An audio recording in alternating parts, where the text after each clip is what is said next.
Welcome to the Champs App podcast, where we help players and parents demystify the world of minor hockey development and recruiting for both girls and boys.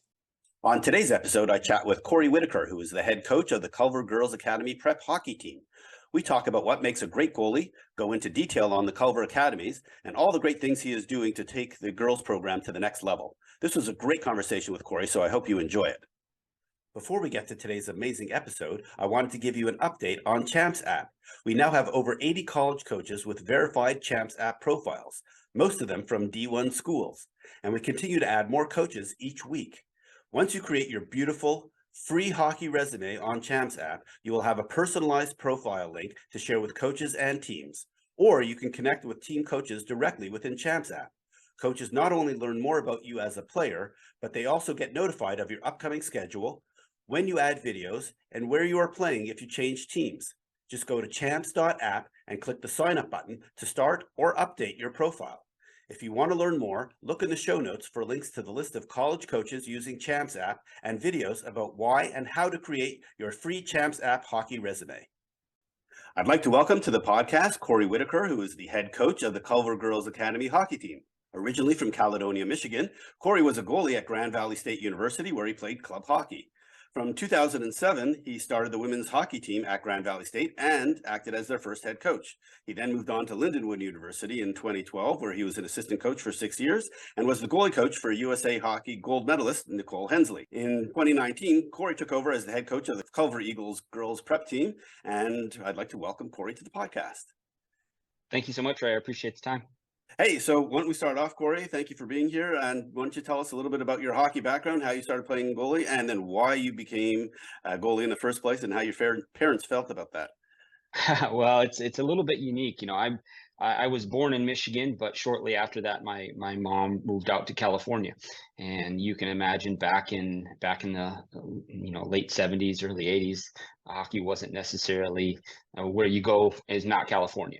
And so I played the typical sports: football, basketball, baseball, things like that, and ended up moving back to Michigan when I was in sixth grade, and all my friends played hockey. And so again, the one thing that they would do to the one kid that didn't know how to play was they put him in net, and we used to stuff. I wear a huge. My buddy's dad was like 6'6" and huge man, and so I put on his coat and we'd stuff the arms with towels, and I put his skates on, and we just managed, and we just had fun. And of course, the competitive nature kicks in, and they said, we won't shoot real hard, and before you know it, I'm diving in front of pucks and just doing all of those things. So that's kind of where the bug bit me, was hanging out with all my friends and doing that. And my dad had some property, and in the back of that property there was like an irrigation pond, and it was ideal for kids because we could go out there, we set up camp, we'd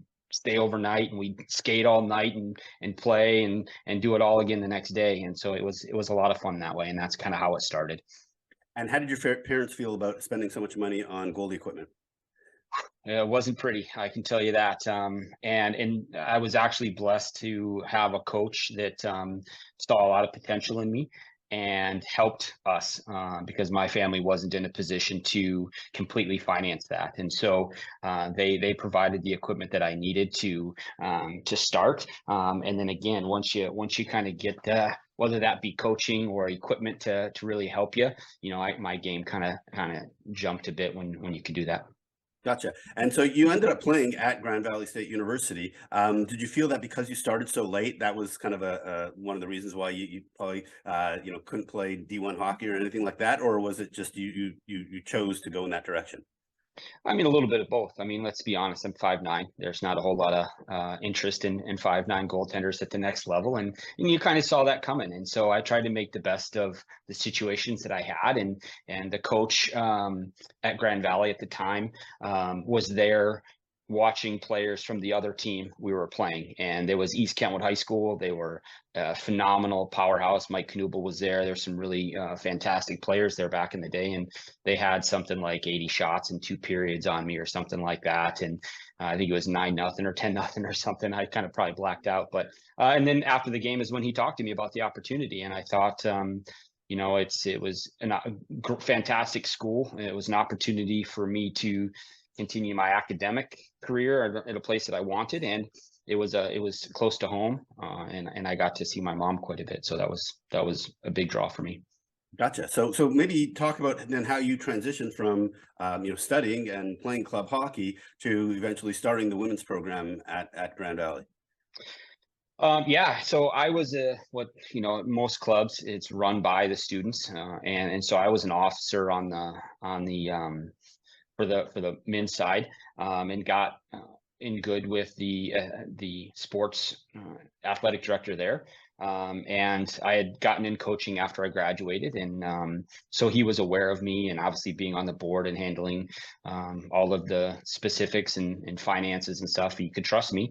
And Molly Mahoney was the student on campus that actually kind of filed the paperwork and got everything going, and they reached out to me and said, hey, we're trying to get this thing started. We want somebody that we know we can trust. And that's kind of where I came in. And I think I took the job in middle of August or something like that, and they had maybe 10 or 12 girls, and it wasn't necessarily pretty to start, but it was something that once you kind of challenged the group and asked them what they wanted out of the experience, and they said, hey, we want to build a program that we can be proud of and look back and know that we helped build it. And so went out and spread the word about, Grand Valley is a fantastic school, so it was an easy sell on that side of things, and another opportunity to grow women's hockey was pretty awesome.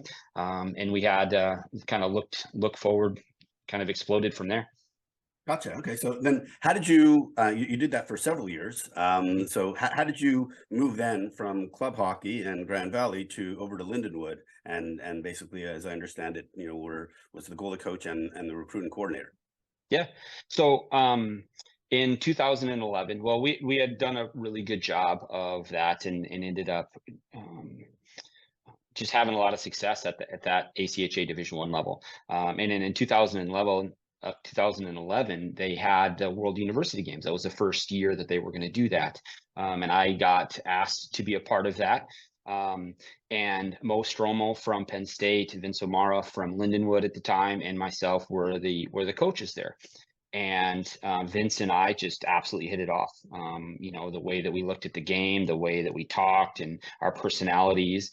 And so when they made the switch from club hockey to Division I, he called me and said, "Hey, really enjoyed working with you in Turkey, and I think you'd be great to help us start this." And so, I talked to my wife, who has been the most amazing support system you can imagine, traveling all over the country with me.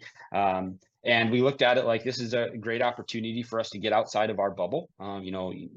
Same high school, same college, young kids, our families are right there. And this was a great opportunity to not only expand my horizons on the hockey side of things, but also just see another part of the country. And so we jumped at it, and it was awesome, and Vince is a great guy, and I learned a lot from him. And then I also brought in Scott Spencer, who has been probably the most influential guy that I've worked with. After a couple of years, we had a coaching change. He came in and brought structure and discipline and X's and O's and just everything that program really needed at that time. And I just absolutely loved it. So that's kind of how that transition happened. Gotcha. And were you part of the recruiting team that brought Nicole Hensley to Lindenwood, or was she already kind of committed before you got there? Well, I had accepted the job, but I didn't have any conversations with Nicole specifically, but he sent me film on the goalies that he was looking at. And I absolutely just loved her athleticism from the second I saw film on her.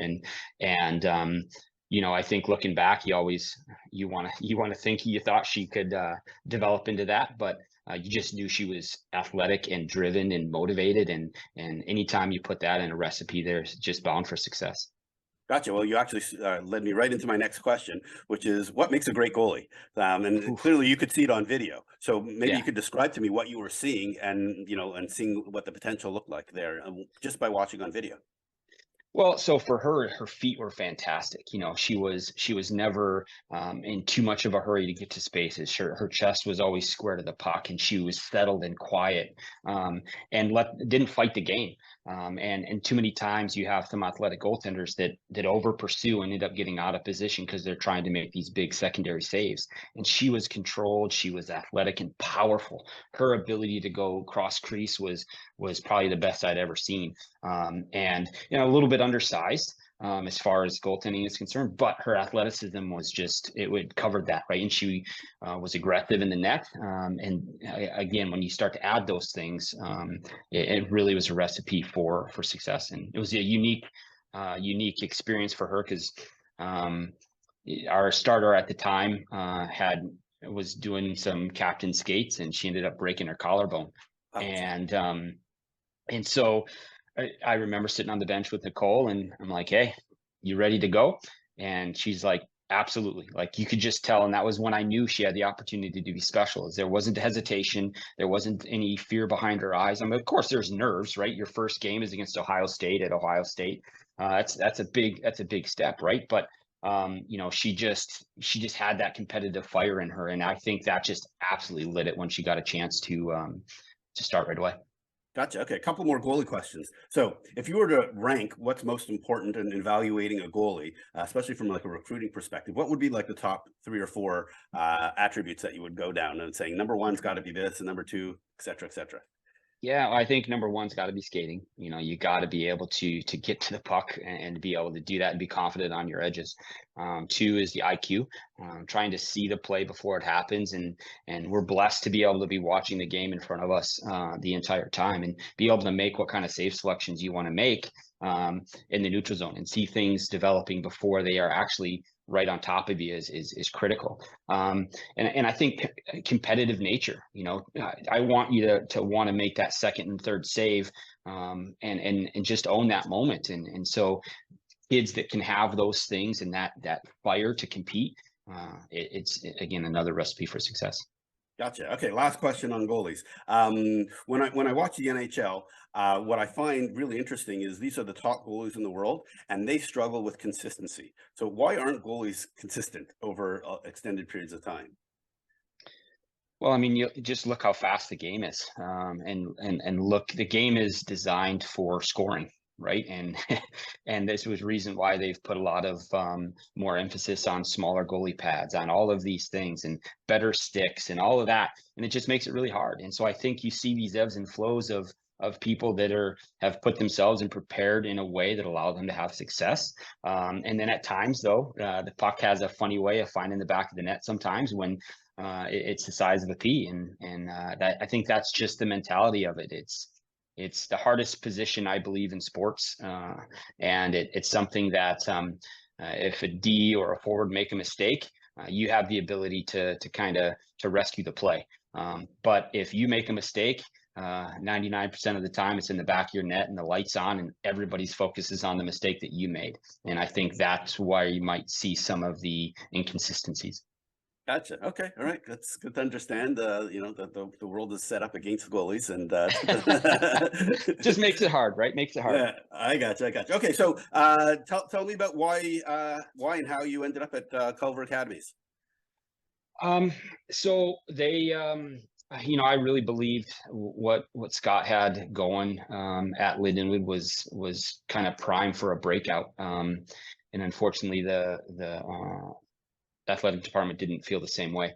And so when they went in a different direction after Scott's, I wasn't real happy about it, and I felt that I needed to look elsewhere. And so Brian Adowski, another mentor of mine, was actually at Culver at the time. And I had reached out to him to come and interview at Lindenwood to try to set that up to see if we could have somebody come in and provide another leadership change that we needed. And that obviously didn't work out. He ended up going to China and having a great run internationally. But he called me right before he announced that he was going to China, and he said, "Hey, I really enjoy it at Culver. They've asked me for some names, and I gave them one. I think you'd be fantastic, and hopefully you'll give it a chance and take a look at it." And I'd been recruiting a couple of times to Culver, some kids, and so you come in and you go right to the rink, which is just right there, and then you check it out, and it's a beautiful facility, and then you leave. And it wasn't until I came in on my interview that you realize how beautiful this place is, and the setup, and it's just a very, very unique environment. Gotcha. All right. So let's talk a little bit about the Culver Academy. It started off as a Culver Military Academy, which still is on the boys' side of things. In 1894, it's in Indiana. It's on a beautiful lake. So just maybe give me the background on the school and why why the military element of it was so important to starting the academy. Well, I mean, it was originally designed to train leaders, and then officers to go into the military, and so that's what they were doing. And then over time, obviously, the need for we had military academies that popped up for colleges and stuff, and there wasn't a need to directly train them to go to fight. And so it kind of went to the wayside, and it just was more of just based on the discipline, based on if I want to earn this, I have to do this, like a lot of the military systems are. And then in 71 is when they started the girls program. They're at the girls school, excuse me. And then it just kind of melded into a really cool environment on the high school side of things. And it's two separate entities. They have the CMA, which is the Culver Military Academy, and the CGA, which is the Culver Girls Academy. And that's probably the biggest misconception we have, is when people hear that it's Culver Military Academy, is it's a military based on both sides. But it's a leadership based on the girls side called Prefect, and it's just student led, and it's great. And so just to be clear, so on the girls' side of things, they don't participate in military events or practices and things like that. It's just more of a prep school kind of situation. Correct. Yep, that is correct. Okay. Gotcha. So talk to me about where the girls program was at when you arrived, and what you've been doing over the last few years to kind of take it to the new level. Yeah.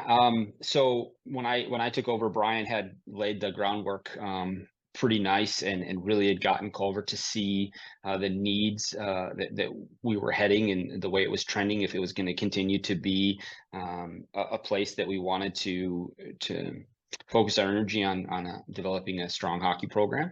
Then we needed to have two teams. At that time, we had only had one. It was just a one prep team, a U19 team, and so you had 14-year-olds competing against 19-year-olds on a season-to-season basis. And that's just tough when you're looking at the overall development of athletes. And so that's what I came in, kind of just riding in on his coattails, expressing how important it was for us to develop this U16 program, and that the importance that that's going to allow us to develop our kids in the right way to make sure that they're ready for the college level if they choose to go that way. And so 2.5 years ago, they announced that they were starting a U16 program, which was fantastic. And last year we had a kind of a development program where it was some kids that were currently at Culver that had played hockey, and kids that were coming in and wanted to kind of get in line for the U16 program. And then this year, we're first year at the U16 level, and it's been fantastic. We have brought in almost 20 kids in 1 year, and it was it was challenging on bringing in that number of kids, but they're fun to be around. They're excited about, again, building something that they can be proud of. And Grayson Hershey is somebody that's doing a great job leading that program, and it's been exciting to watch it develop over the last year. Beautiful. All right. So just for folks who are listening, Brian Nadolski is currently the head coach at St. Cloud State University. So that's the connection to college hockey. So maybe just talk a little bit about the facilities from a hockey perspective. I know you have your own rink. Maybe talk about everything else that you have to support the hockey program from an infrastructure perspective.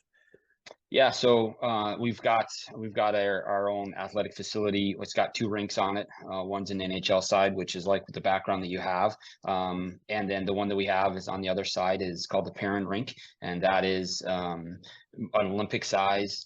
It's very focused on skill development. We've got lines all over the place, so we can go cross ice, and the goalies have creases, and we can go all of these things. It's very skill development based. We have a workout facility in the rink as well that our kids love. And all of our teams, we have 4 boys teams and 2 girls teams. They all have their own locker room space, and it's something, it's a really nice place to, most of our kids are used to driving hours to and from the rink. And I know you from being from California, you're probably very familiar with that. And so the 5-minute walk is something that they really enjoy as well. Gotcha. You talk about the parent rink as being a place to do skill development. So what do you do to develop the players that isn't part of the team development?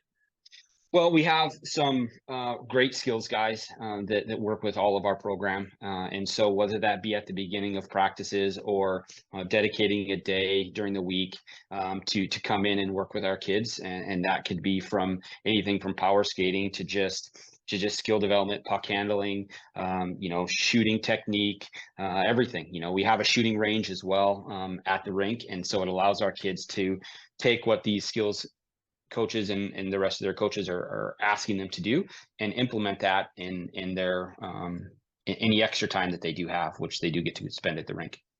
Gotcha. And do you feel that that is going to help your players kind of get to an even higher level that you haven't been doing in the past or wasn't available in the past? Sure. I mean, opportunities to work on your game is something that's going to give you that opportunity. It's not something that's just guaranteed because you show up. I don't care where you go. And so having the ability to get the extra work in and having coaches that are willing to work with you in those situations allows you to push your ceiling higher and higher when you're dedicated like that. When you're dedicated to your craft, it's amazing how many doors open up when you do that. Gotcha. So now let's move with, okay, now you got all these players getting better. Let's talk about, the level of competition that you play. So maybe just start off with, like, how do you set up your schedule for the season? Who do you decide to play? I know you're in Indiana, so you're close to Illinois, you're close to Michigan. Obviously you can make the trip out to Minnesota if you needed to. Maybe talk about how you design who your competition and how you put together your schedule. Yeah, so it's a little bit unique. We are an academic institution that tries to be really good in hockey, and so our school doesn't allow us to miss a lot of days of school. So we've got to keep that around 6 that we get to miss, and so that kind of is a big challenge for us to deal with all of these travel, all these tournaments, all of these games. You have to be very aggressive with that stuff, and so we'll play a couple of tournaments in Minnesota. We'll be a part of the Elite League as a guest. We'll play one that's kind of in the Midwest tournament wise, whether that's Michigan, Illinois, hoping to get to Toronto, but COVID kind of messed that up for us a bit. And then we have an East Coast one. So at each area of the country, our players have the opportunity to be seen by college coaches for opportunities that they may want to go to. And then, like you said, we're close to the Illinois, Chicago area. So, that's 2 hours from some decent competition. We're 3.5 from Detroit. Again, plenty of good hockey there. And even in Milwaukee, we could go up to Wisconsin and see some competition there. And so based on that, we try to fill it within our tournament schedule that makes us kind of have to miss school with some games that are a little bit closer so that we can still, again, remain competitive, play some really good teams, but allow our kids not to be out of the classroom. Gotcha. And you still can qualify for national championships. You're in the Mid-America District. And so basically you're going up against the Penn's Elite and Gilmore Academy, according from my understanding of things. It's basically the three, at least one of the three of you are going to win the districts. And then if you're ranked highly enough, maybe 2, like last year, make it to nationals. Talk about, how important that district playoffs is for you to make it to nationals and the importance of nationals to your team. Well, I mean, it's just an opportunity to play against the best of the best, and so the district tournament is great because we play Gilmore. They're the big rival of ours, and same with Penn's. It's always been fantastic games. They've always have great teams, and so it's teams that they go into, and you hope that your execution is where you'd like it to be. And it's been exciting the last since I taken over, being able to. I mean, Brian did it in his last year, and then we've been blessed to do it 2 years since every other year, basically. And then when you get to nationals, it's the best of the best. It's not only exposure for your players to be seen by college coaches that are going to be attending that, but it's also exposure for them to see the other types of teams that maybe we didn't get a chance to play throughout the year. And that's what we want out of this whole experience, is to make sure that we're providing our kids with opportunities to develop, whether that's on the ice or just mentally. Gotcha. All right. So now let's get to the most important question of this conversation. Why Culver? So please compare, the type of prep school that you have and the academic and athletic opportunity at Culver compared to, playing in Minnesota, New England prep specifically, which I would think is a, big quote unquote competitor to where players who are considering going to Culver also consider. Mhm. Also versus just a hockey academy or other prep schools like Northwood or Gilmore, et cetera, et cetera. Like, why would someone pick Culver over those many other opportunities to play hockey? Well, I mean, I've never been a part of those other programs that you mentioned, so I don't know exactly how they do things, but I can just tell you how we do things, and I strongly believe if you paint a picture of where you're going and what you're going to do to get there, and how particular people can be a part of it, people start to get excited about that. And I think when you have some passion behind your words, and as you're building something, then it starts to become pretty exciting. I think on the East Coast prep school side of things, it's the split season. There's some struggles with that as far as I don't know if one is right or better or what. I just know sometimes with organizing two separate things, the cost of associated with both of those versus just having one. I think that has a lot to do with some decisions. And the other thing why I think Culver is unique is too many times I think in our society right now we're always looking for the easiest path, and I don't know if that's the right mentality for our kids. And Culver does a real good job of hand, just the hard, right, and showing them that it's okay for you to struggle. It's okay to chase excellence in everything that you do. We've got kind of three prongs here at Culver that we believe strongly in. And first one is academics. We want to chase greatness in the classroom. And we believe that we should be leaders off the ice as much as on the ice. And then obviously we want to be as best we can on the ice as well. And that's a unique experience. A lot of these other schools don't have the discipline that Culver brings to the table.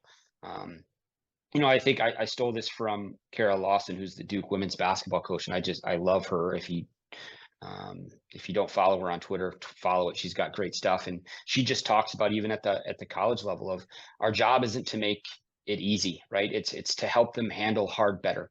And I think that's Culver in a nutshell. It just really allows our kids to struggle now, so when they get to the college level, it's like, okay, I got this. This is what I've been doing for the last 4 years, and I can embrace the failure. I can embrace the struggle, and know that I'm getting better from that. And I think that's a really powerful opportunity. My son is a senior here, and an officer in the cadet program. And I tell you what, if you'd asked me 4 years ago, with my son coming in, that he was going to be that, it's just not the case. He's done a great job and really bought into the expectations for him. My daughter's a sophomore here, in the same situation. It's hard, and those phone calls are always hard to hear when they're struggling. But that it's making them better, and that they are embracing that, and they're growing. And so whether I'm a dad and I'm watching my kids go through that, or I'm a coach and I'm watching my players go through that, it's something that once they really start to embrace that mentality, they're a really hard group to knock down. Gotcha. Okay, so you mentioned, you touched on it when you were referring to the New England prep school, some of the cost piece of it. The way I understand it is Culver's got some great alumni who've created some scholarships, specifically the Distinguished Merit Scholarships. Talk about how that helps you in your recruiting process, to help bring in some kids to afford going to Culver Academy, because it's a pretty expensive place to go to school. Yeah, it's for sure, and I think Culver does a great job of making it so that it's not just for the elite. You know, it's people from all over the world, and the distinguished scholarships is an opportunity for to spread that.